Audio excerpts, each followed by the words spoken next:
Hello everyone and welcome. My name is Marcus and today in this tutorial we will design this poster in Adobe Illustrator. So yeah, let's go.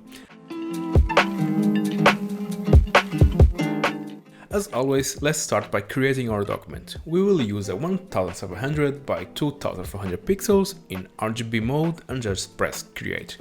I usually start with the type tool, but not today. Today we will use the rectangle tool first. Great, so let's go to our side toolbar, select our rectangle tool and make a nice big rectangle in our artboard. Perfect. Then let's make a copy using the shortcut Command C on a Mac or Control C on a PC, and then Command F on a Mac or Control F on a PC to paste the rectangle right in front.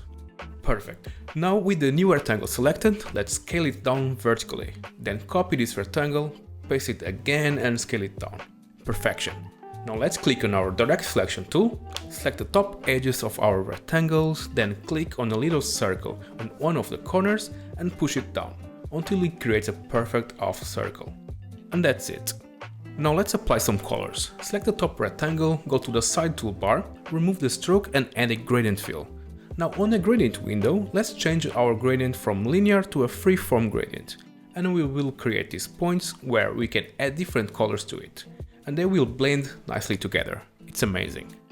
Now for the colors, I usually go freestyle. I choose random colors and hope they feel nice. Still sometimes it's nice to play safe.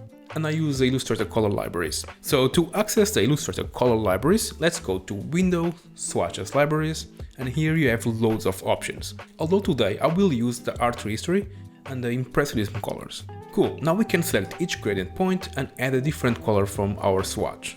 If you lose the points or stop seeing them, choose a graphic and press G and they will reappear. Now with our first graphic colored, we can select the other two, go back to our toolbar and select the eyedropper tool. And still the gradient that we made before. And easily edit the position of the points and even change the colors if you feel like it. Great, now let's select the ellipse tool and draw a circle right over the middle rectangle, as if it was a head or something. Then hold the Option or Alt key and drag it down to make a new copy. And apply two different solid colors to each of them. Excellent, the main element is finished.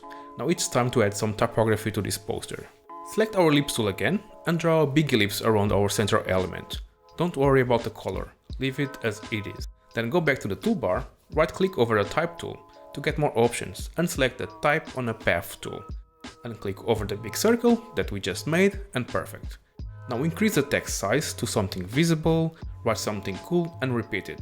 And choose a cool font. If needed, adjust your text size so all your text can fit in.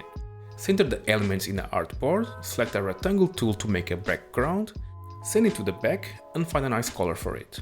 Then let's make another rectangle, make it black, this time leave it in front, and go to Effects, Texture, Grain and apply some stippled grain. Press OK, and then change its opacity to 25% and let's change its blending mode to Screen. And that's it.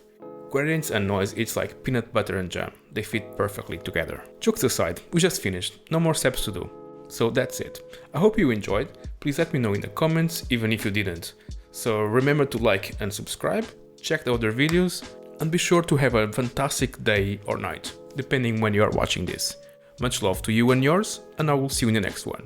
Cheers, bye bye.